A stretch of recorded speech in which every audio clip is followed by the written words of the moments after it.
Hi everyone and welcome back to my channel. So on today's video we're going to be making a skirt to fit with the dark academia fashion theme. I actually had the crazy notion I was going to do a whole ensemble for this video. I don't know why I ever thought that. I'm insane, obviously, so we're just going to go with the skirt. In other words, prepare yourselves for about a month's worth of content for dark academia fashion. But before we get started, what is dark academia?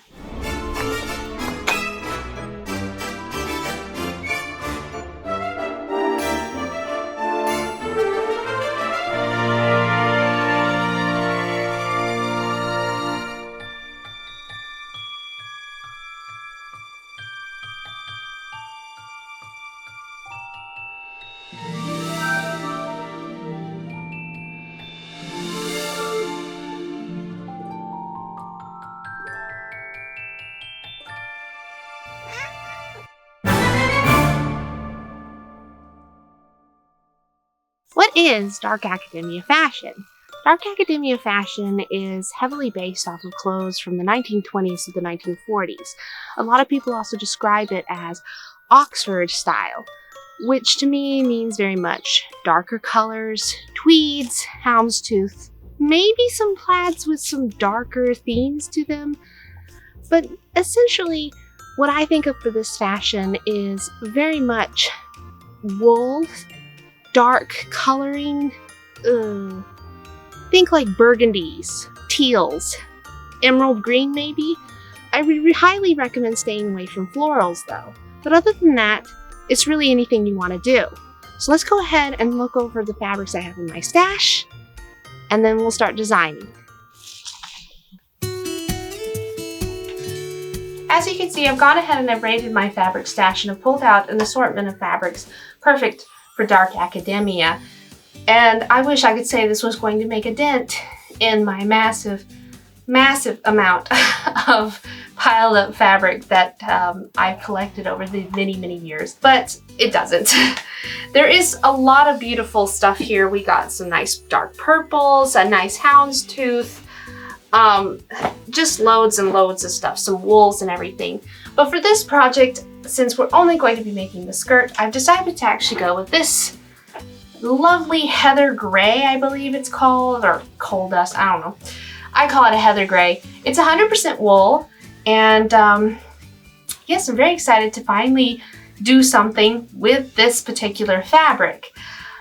I couldn't even tell you guys how I acquired this fabric. I think it was like I made something for someone else and they sent me a lot more than I needed. So this is what we're going with today. As I said, it's a really nice 100% wool, perfect for what we need to make. The rest of this fabric though will have to wait to become something later, you know. That's all right though, it's waited this long. So yeah, let's go ahead and design a skirt. Alright guys, so as discussed, we're going to talk about the design. It's not like the world's greatest design, but I hope you guys get the drift of what I'm going for. I'm thinking going for a real like 1930s, 1940s pencil skirt vibes, but then on my sides having this kind of pleated section at the bottom, and then of course going with some classic like buttons that are non-functional buttons at the top of the skirt to give it a little more pizzazz. This would be kind of a nice, elegant skirt that could really blend to a lot of different looks for a dark academia fashion. I always feel like one thing that disappoints me with dark academia fashion sometimes is like all the skirts I see, usually for sale, that are like marked as dark academia.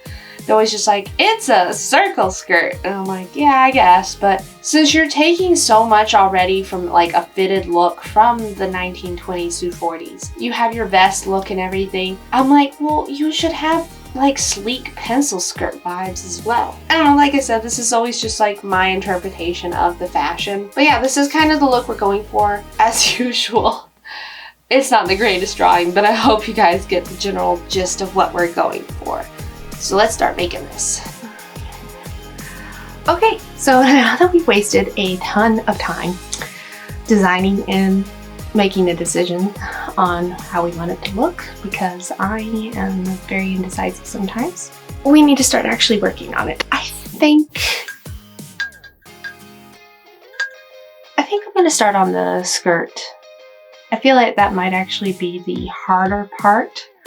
And I certainly could have made an easier design instead of a pencil skirt design, which is quite hard because it has to be fitted well enough, but not too tight. So like I said, I think that'll be the hardest part, and let's go ahead and draft that up. I have my dress form all set up, but I may have to actually draft it on myself. I think I can do both. Probably I'll try and do most of it on her, and then we'll like pin everything together and see if it fits me. So. And you know it's cold because I've gone to drinking coffee. So yeah, I will not drink coffee in warm weather. So this is how you know it's cold where I live. Which is also why I'm wearing a hoodie, which I don't know. I wear a hoodie a lot of times when it's not that cold, but because I just don't have very many long sleeve shirts. I'm weird that way. I myself am strange and unusual. You look like a regular girl to me.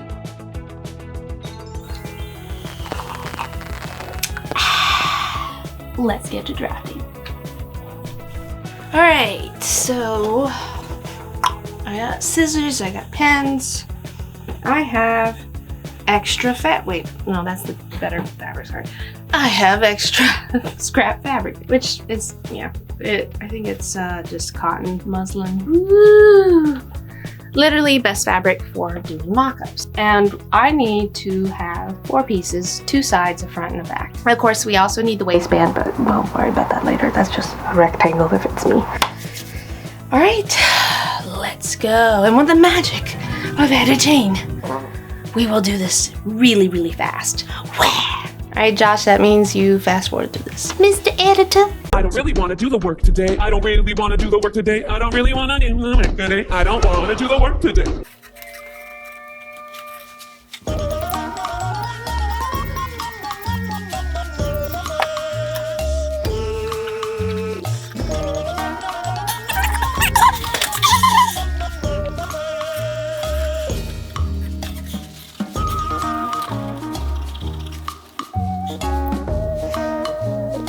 .30 is how long I want it to be.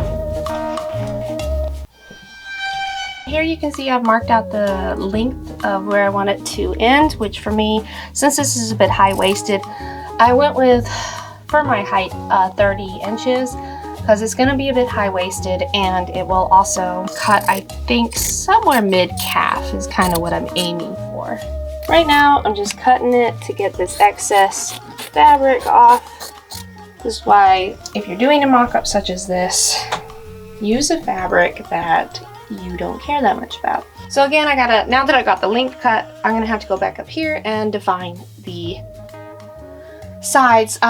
With the dress form, you can see like it is easy to get these lines that I want for the hips, but obviously there's no legs, which will make it a little more difficult, but this is the more important part.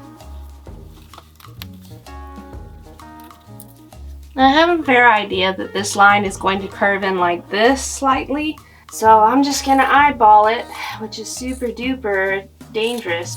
I've done this enough. I have a very good knowledge of how this kind of pattern would curve. Also, if you're like me and you're cutting it on top of something else like this blouse, make sure you don't cut the blouse. That would be a big no-no. Now the great thing is that I got this line to when I like it, I can take it off, fold her in half, and just cut the other side as I so choose. So here you can see this is that piece I took off the dress form, and I'm going to show you guys just a quick trick to make sure you get sides even. Sides. So the width here, this is that pencil mark on there, is 11. That means 5.5 will be my center point, and I must draw that. And then I can use that to completely flip it over like a little hot dog and draw my line out exactly the same.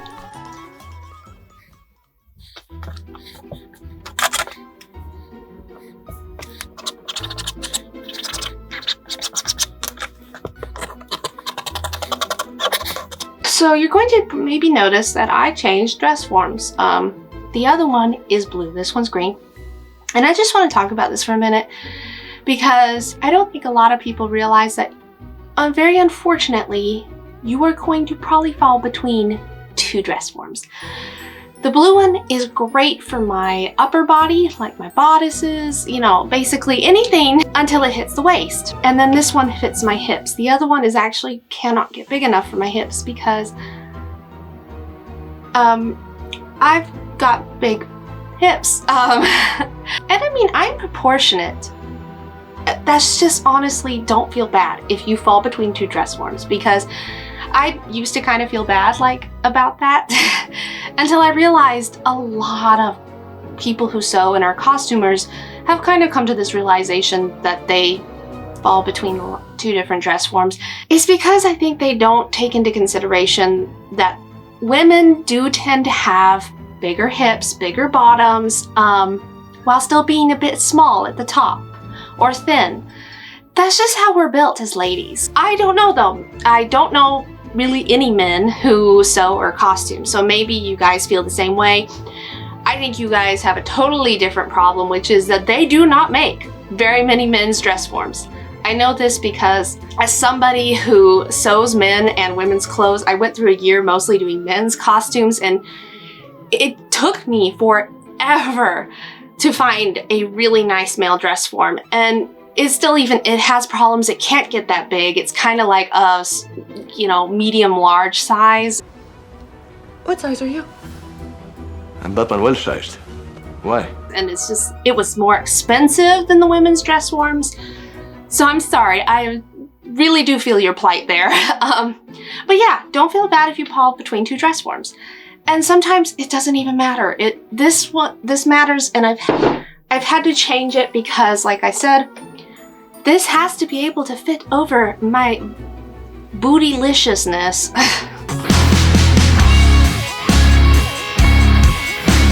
So it's very important I have a dress form that is more accurate to my bottom. So yeah, I'm gonna go ahead and keep drafting. I think I'm actually gonna draft the back now, and then we'll draft the sides. I like to follow that center seeking for my center. What? I like to follow that center seeking for my center.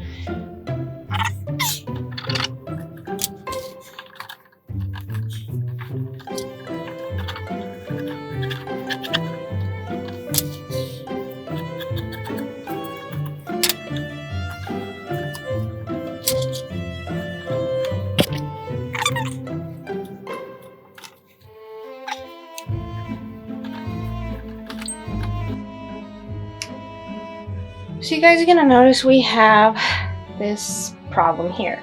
We can solve this in two ways, which is we can have two separate pieces for the sides. That would make 4 side pieces, side front, side back, which you see quite common in bodices and such, and you can see it in some skirts. Or we can do a dart system. Sorry, I actually have to have this a bit further over because this fabric's not wide enough. Which means you can use one piece, but it has to have dart built in. As you can see here, like we can make a dart. And then that way, ew. And it'll have to have a dart that's probably about that long, which is your average length for darts. I think that might be how I go, because this will actually give me more movement on my sides than if I do 2 pieces that are very, very fitted. It will be a little tighter, so it's just a personal preference.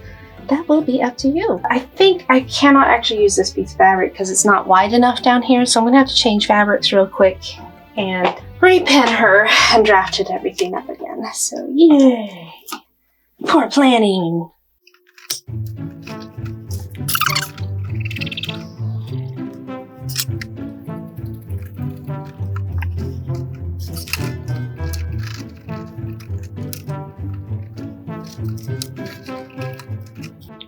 So I actually don't know if I do need a dart in the side. Now that I have that extra cut, it's like kind of fitting okay, but just in case I've drawn it in. So this is just wrong though. Now if like me, you've cut it out and your math has come out wrong or your draping has come out wrong, that's all right. Like I'm showing that I need an arrow and I need to add pretty much an inch to this section here. Basically, from here down, I need to start gradually getting it wider. This is why we do a draping like this with scrap fabric, and then after this we'll even do a mock-up to even make sure it fits, because there is a lot that can go wrong. And I also have to remember that there is no seam allowance on any of these pieces, which I know that from you may want to make a note though. This is also not long enough of a piece right now. It'll have to be the full 30, which, yes, I know seems counterproductive because we're going to be doing the little pleats at the bottom of the sides. Right now, I just want to have them all the same. And then I will figure out how much length to cut off on the sides for the pleats. So I want to get a very good workable pattern first.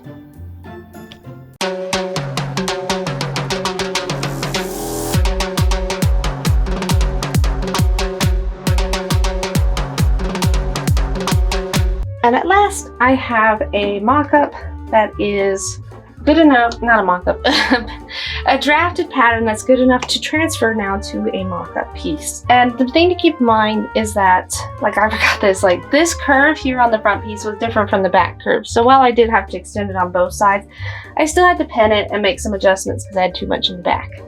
So that means that I'll need to also mark out that this is the side front and this is the side back. Because that's important, because this will not match up with my back. But this will match up with my backside. And I should also mark even these that this is back and front pieces. Ta-da! In truth, I think I have it too high because I have to consider it's going to have a waistband. So before I can take her down, I must now figure out how big my waistband will be. My waistband. Which probably I'm doing a 2-inch waistband, so I'll mark that.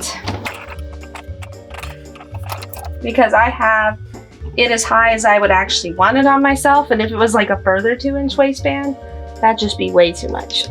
So we'll have to cut off about a little under 2 inches, because again, we need seam allowance. Now, I hate making a wasteful mock-up, so I'm actually going to make my mock-up out of my cotton lining for the skirt and see if it works that way. While cotton is a great fabric and wonderful for lining, it's not super expensive. So if I mess up, it's not that big of a loss of money. But if it works, I have a workable lining without having to make it 3 times. So that's what we're gonna go do. So here's where we're at. She fits, but it's not reading pencil skirt enough. She's too loose, you know, all the way down. And I've done a mock dart. I didn't like it. It just made this part poke out funny. So I think I'm actually gonna have to have 2 side pieces go right up the middle and cut off. It doesn't need to lose too much because we have to consider that if I just cut it in half, it'll have enough to keep the seam allowance. Maybe I'll like cut it just a little tiny bit. We'll see. I also wanted to say the reason too it's important that the lining is full length, because you're probably thinking, weren't you supposed to go through the sides being shortened for the pleats? And we will. But this is the lining. This doesn't need that, so we're just making it a full length piece for the lining because the pleats are only going to be on the fashion side, so yeah. So I guess let's cut it up the center. Probably do one side first, see how that goes. Scary. See, I think this will actually, see that's gonna tighten it so much more, which will make it more form-fitting over the side of the hips. I think that'll solve the problem. I do. Ta-da! So I'm a lot happier with having a side seam. It does look a little bad here because she actually needs to be pressed with the iron, but there's currently someone taking over the ironing board. Not Oddish, but that little person right there. That cat person who thinks the ironing board is his own personal bed. So yes, for the time being, she won't be pressed. We'll press her later. But other than that, other than needing to press all of the seams and everything, she looks good. She seems to fit really well. I tested her even on myself and the dress form. It looks like a good fit. I think the only thing that I'll have to take into consideration is the back. Not that it's small, but I actually have about too much at the waist, which is, it fits all the way down here. And I'll be putting a zipper in the back, so that'll add just a little bit more too, which is why I probably have about an inch I need to cut off at the waist. I'll worry about that later. I've made note of it mentally and on the dress form. I think some things I didn't go over before we go cut out the main fabric is, when I drafted it, I had solid pieces for the front and back. Obviously, you will need to fold those in half or cut them in half because this will be cut on the fold, which you'll see me do, so that you don't end up with two fronts if you just did it flat. And of course, you want this to be in half because we're using the back for a closure and zipper. If you are doing button, keep that in mind. You'll need to extend it some more. So, like I said, if she gets pressed, I think she looked a lot better, but somebody is on the ironing board. So yeah, you'll notice that the front and back are cut in half while we cut out the main fabric. And I'm going to go ahead and cut out the side to the full length, but before we sew it all up, we'll discuss how much of that I'm going to turn into the pleated sides.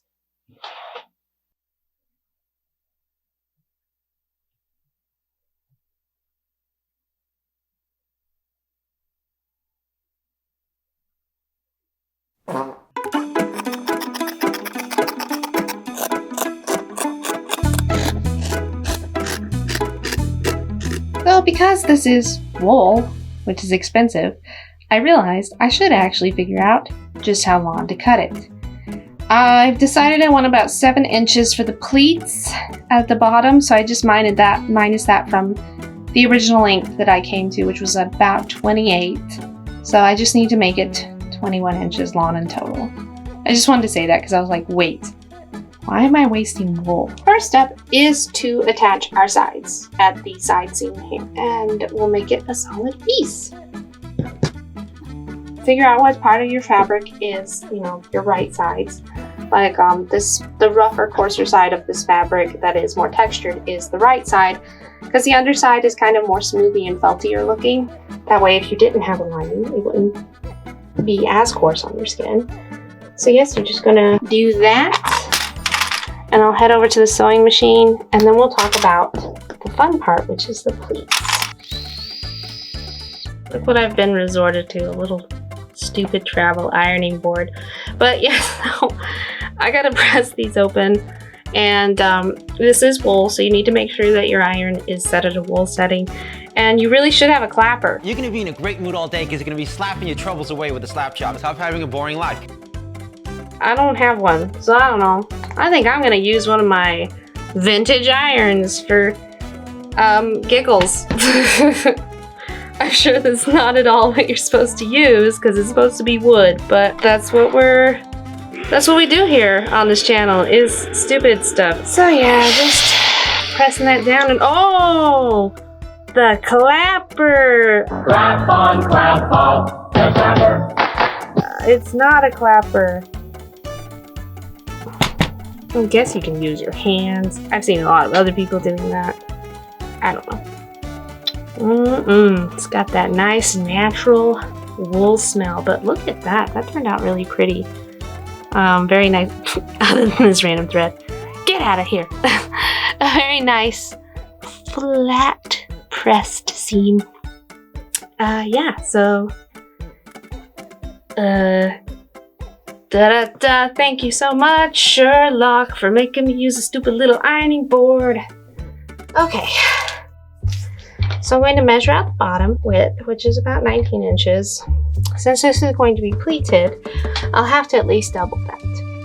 So I'll just make a note, and I also know how much I decided to take off, which, what did we say? I think it was like 7 inches. 7, and then 19, really, we'll say that's 20. So it needs to be 7 by 40. So my wool piece will have to be 7 long, 40 wide. She lucked out because this is literally folded as 19, so that means that's perfectly double, which is awesome. So I just need to make sure that I have 7 down. And don't worry about this extra, I'm gonna cut off. I will save it for something else because I'm definitely telling you right now, looking at this, I'm like, yeah, I definitely got enough here for like another project. So that's good, that's good, that's always good. So I'm going to go ahead and cut this out. So I've been at this for a while, playing around with, you know, the size of my pleats and everything. I've gone with about 1 inch of a pleat, and I realized, of course, I did not have enough fabric. I actually needed to cut out 3 panels and cut one of the panels in half and attach it to the main panel. And then that has ended up absolutely perfect. And while I think they're really beautiful and uniform, which obviously they're not sewn yet, I feel like it's just missing that little touch of glamour. So I was playing around and I decided that I will also be doing in this section a very small lace on top of the pleats, just sewn on top like this. I think honestly that will bring a really nice sort of vintage feel to it as well, and just kind of maybe bring out the pleats a bit more, because I'm just a little worried that if it's just the pleats, they're just not going to be as noticeable. I don't know if I'm doing this yet. It's an idea I'm playing with. I've got to sew the pleats first, kind of put them up on the dress and see how I feel. This is why it's very hard for me sometimes to do a design beforehand. I can get a very rough sketch, but doing a very elaborate design is sometimes really hard for me because usually as I'm making the project, I'm like, wait a minute, that would look better. So yeah, I'm gonna go ahead and let's start sewing these pleats. All right, I got the ironing board back just in time. And I'm gonna show you guys just kind of how I'm prepping to help myself do the pleats and then how I'm sewing them. So I'm going to be using this starch. It's a starch. It's called Best Press. I've already tested it out. Supposedly it smells like lavender fields. I have never noticed that it smells like anything, to be honest. But it, you know, it gets the work done and it doesn't make it so starchy that it's like horrid to work with. So yeah, I'm gonna just lightly spray it and then go around with the iron, just pressing it down, as you'll see, because I can't really move it or else it might make a fold somehow or somewhere that I don't want. So that's the problem I'm talking about, is sometimes I have to be very careful if there's pins in the project because they want to get attached to the iron. I don't know, they act like the iron is a magnet. It's kind of annoying. This is why, to be completely honest, I barely use pins anymore. I prefer these little clips, so that I don't want to even try and count the numerous amount of times that a stupid pen drew blood from me and, you know, got it on the project. So, and now that I've done that, I'm gonna use my body as a clapper. Okay, let's go over to the machine. This next step is fairly straightforward. We're gonna just baste all the pleats at the top into position.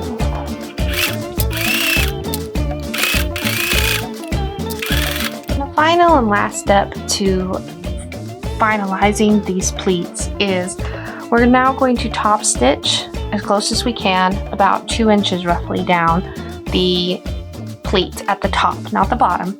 And this just helps keep the pleat from 100% spreading out. It gives it a more uniform look, and especially the wool, it's really not that noticeable. Like, I've already done it here, you really cannot see it that well.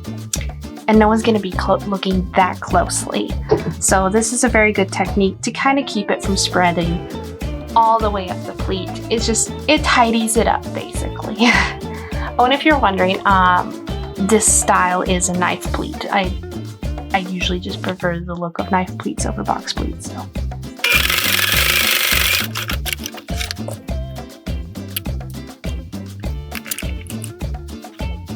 Woo! Alright, after what seems like a lifetime, they're done! Yay! I had to take a little break, honestly, because all that bending really gets to my back. But they're very nice looking, very uniform, very lovely, crisp, yet also flowy. I think this is one thing that people don't realize, that wool can be very flowing. Like, I think when people think of wool, they think really rigid coats and stuff, but you know, like all fabric, wool has a thickness that you can get, and this has just turned out to be the perfect wool for a detail like this. So I'm very happy. And as you can see, I have some of the skirt pinned up here because I was testing the pleats to see what they kind of look like if everything was just the gray wool, you know, no lace. And after playing around a while, I'm going with the lace overlay on the top of the pleats because they just make the pleats stand out more. Without it, yes, they're noticeable and they're a nice touch, but they kind of fade into the skirt. So I really want to just make them pop. I've done all this work. I want them to be visible. And it doesn't look trashy. It gives it a nice classy touch to it. I think if the pleats were obviously a slightly different shade of gray or a different color altogether, then yeah, I could do it. But with everything being the same gray, it just doesn't stand out enough. So I'm going with this, what I call eyelash lace. Maybe that is the name for it, I've kind of forgotten. And I'm gonna actually just sew it on top. I'm not gonna like sew it to the pleats and then put the pleats to the side because it has a very nice top and bottom. So I'll kind of use it to cover up the hem, as it is where we'll be attaching the two. So that's the next step now, is to attach the sides to said pleated sections, and then we'll put on the lace, and we're starting to get super close to the finale.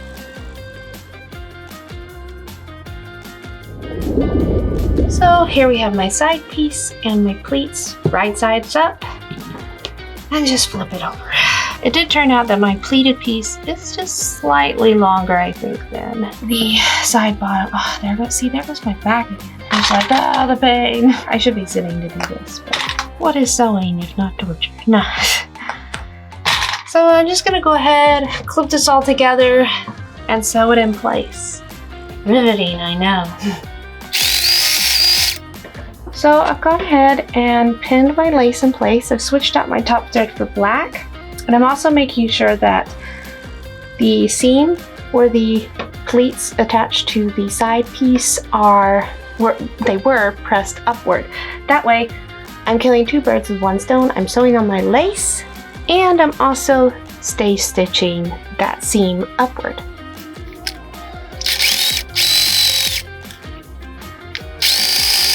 All right, and there we go. Very nice, very chic. So I'm gonna go ahead and you can tell it's late.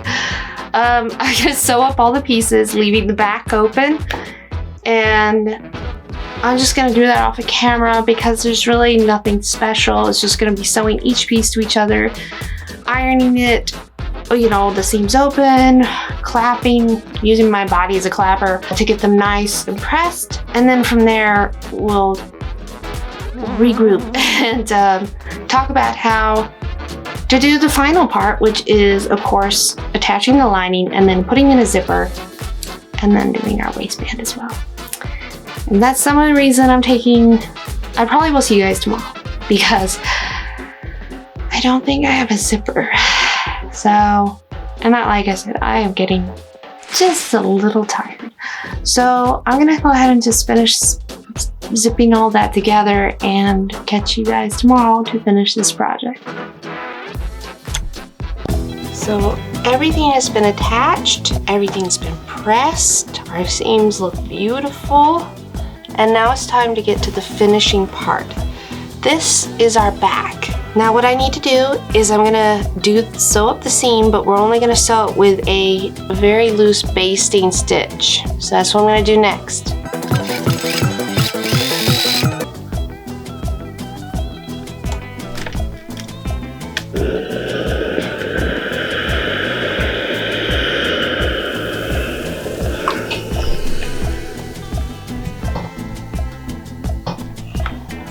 Hola. It's now time to put our zipper in. So we're gonna go ahead and open it up It does not separate, which is fine. That's good. Turn it upside down so that the wrong side of the zipper is facing me. And this is that center seam. And I'm gonna take it and pin it so that the zipper part falls roughly in the center of where it's gonna be open. I know I don't go into this in great detail. There's lots of other YouTubers who have videos just about this. Yes, I'm Fiona from Frozen. Is that right? Don't worry, Edgar. I have an outfit for you too. Ah! Don't bite me! No! No! You crazy! You can even close up the zipper if you wanted to make sure it lines up when you're pinning and then open it. When you get half of it sewn, it's really just personal preference. The main thing is you want to make sure that when, at the end of the day, that the middle is matching up with the middle of your skirt and that the top is going to match with the top of the zipper, if that makes sense. In other words, you just want to make sure everything's going to match. Now, since we're adding a waistband, I do have the zipper going all the way to the top here because I'm going to need to have that waistband covering up this extra stuff here. So that's why our zipper's so high up. If you already had your waistband attached and you only want a zipper all the way up, then you would obviously move the zipper a little further down. So just to clarify, that's why my zipper is so high up. I've changed over to my zipper foot and we are ready to install the zipper in. Be careful that you don't sew the rest of the skirt.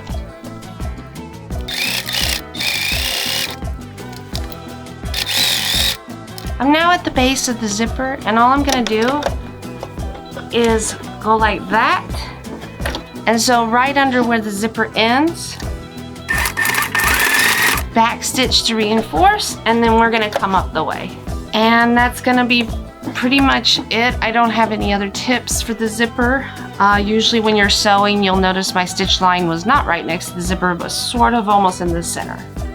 Now we gotta go back over the rest of the back seam with a proper stitch because we only basted most of it, so it won't be very secure. So I'm just gonna go ahead and do that. Wow! Wow! I now have to do the tedious part, which is picking out the basting stitches along where the zipper is. Yay, exciting. But it's totally worth it because this is definitely the tidiest and easiest way, I think, to install a zipper. It's just my personal preference. So I'm gonna go ahead and do this. Well, I'm gonna go ahead and also hem up the skirt now that everything's put together. You'll notice I have not attached my lining, which I would have done already. I've decided against having a lining for the skirt just because the texture of the wool on the raw side is quite smooth, so I don't actually think I need a lining. Don't worry, she's not gonna go to waste. I'm gonna do something with her. She'll just be a cute, like, kind of cotton version of this dress, just with a different bottom, so she'll either make an appearance later on this channel, and if not, don't worry, trust me, she's not going to waste. She's going to be completed, and maybe I will give her to a friend or sell her for a discounted price. And look how nice and tidy the zipper is. It doesn't catch, and it's not too visible. Lovely. So I'm almost done with the project, and I still have quite a bit of the gray wool left over, but I have someone in the house who's kind of decided it belongs to him now. Here's our culprit right here.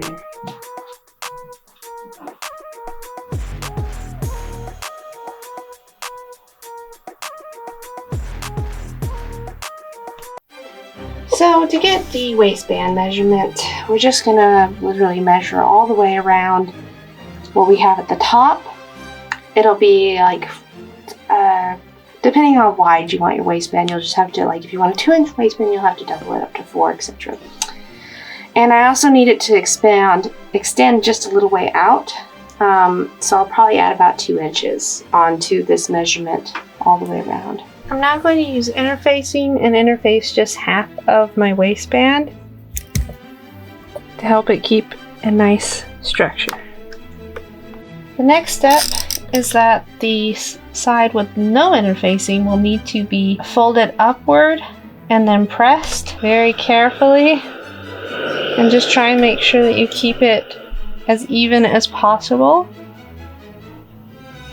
You should probably actually measure this out. I have not done that just because I've done these enough. I'm just kind of eyeballing it at this point. But I recommend that you would probably actually measure it out. This is how your waistband should look when it's folded in half, where one side is now longer than the other side, because the longer side is the part we'll attach to the skirt. But before we can do that, I have to finish up the ends. So we'll actually put this like that with our, with our, let me get in focus. And so I've now folded it so the right sides are facing each other, and I'm just gonna sew right along here. When I sew, it'll still have this overlap on one side and the folded edge on the other. The final step is to, of course, now attach our waistband. I've, I've clipped the area where I sewed that and pushed it in and pressed it. And you're just gonna pick a side. Now, I know a lot of times I think patterns show you doing it like this, where you have the right side of the skirt up and the waistband like that. I actually find it easier to do it the other way, because then when I top stitch the side down, I'm looking at the actual skirt. Now what I'm doing is I'm actually going to go ahead and start by having it meet up on one side, so my excess will overlap on this side.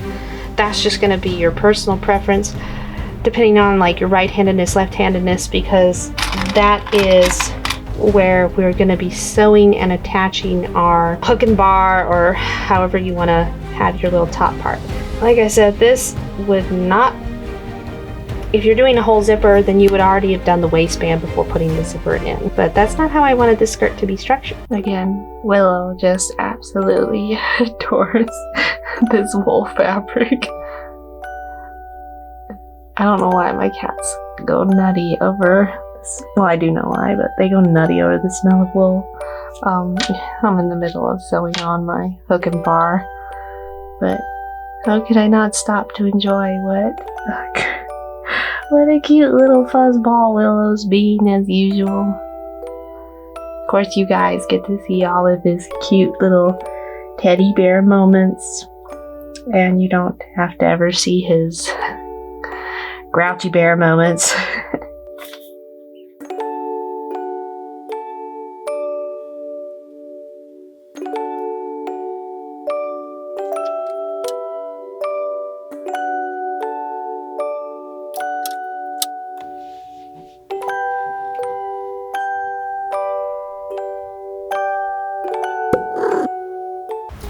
Alright, final step is along this side seams on both sides. I'm going to put 3 little black buttons, which are just for show, to be completely honest, but I think it just kind of rounds everything out. So I'm just going to take some chalk and pretty much mark out where I want them to be. And I'm also going to check these with my measuring tape to make sure that they look good too. A little hard to see, but I've gone ahead and measured out both sides. I put pins where the center of my buttons should be. And I'm gonna go ahead and put my button foot on, and we're just gonna sew these in place. And the skirt will be done when we're ready for the reveal. So yeah.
Alright, so I have plenty of acceptable fabrics that we could use today. But since I think I only have time for one piece of garment, while I think all of these are awesome and I love and want to use all of them, we got some nice wools, some faux wools, some pattern things that are dark. I think I'm actually going to mostly focus on a gray tone because I have this wool and it was left over from some project to which I can't remember. I also have a houndstooth that's somewhere in this pile. I just realized I dropped like half the pile walking over here. So. I have this really nice gray houndstooth too that I think would look really good with the gray. So I think I'll start with the gray because on today's video I want to focus on the skirt that I have in mind. Let's go and design the skirt portion of this outfit.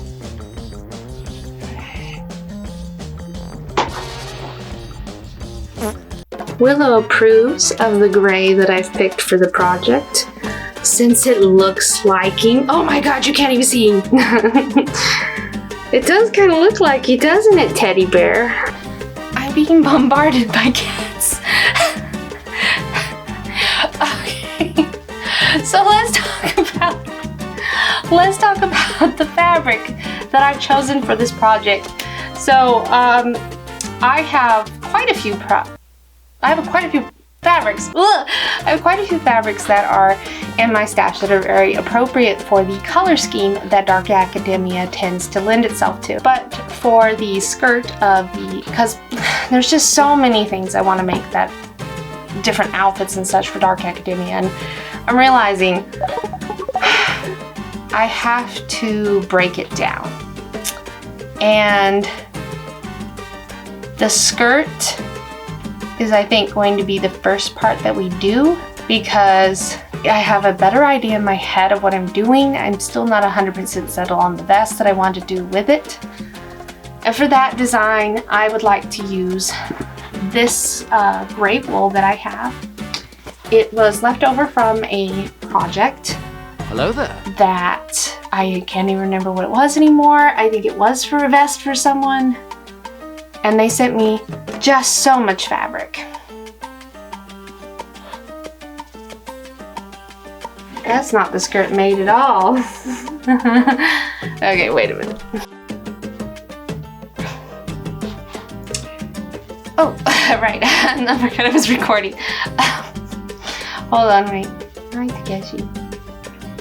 Wait, no.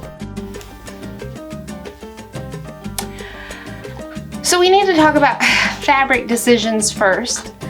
For the outfit I'm going for, I think I'm going to still stay pretty muted. I think I'm going to stick with a gray to start with. I have loads of fabric in my stash, which is very acceptable for this project. So I'm very excited for a big cat butt to be on TV.